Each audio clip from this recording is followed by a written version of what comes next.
Momen hangat KDM, borong 13 sapi kurban, rehab rumah warga, hingga rencana cantikan perbatasan Jabar Jateng. Hebat. Lu sorangan. Minggu ti umur sabaraha?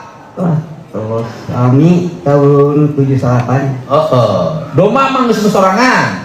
Sapeda jalan terus. Imah boga ke? Aduh. Halus. Ya, 50 juta. KDM hadir ke pelosok desa, terlihat sholat di masjid sederhana di sebuah desa di Banjar. Kunjungan KDM menyapa langsung masyarakat pelosok desa, membagikan belasan hewan kurban, hingga berikan bantuan puluhan juta spontan. Rute yang dipilih sengaja melewati jalur pedesaan, melewati Dusun Randegan, Dusun Pasir Laut, hingga Dusun Cibentang.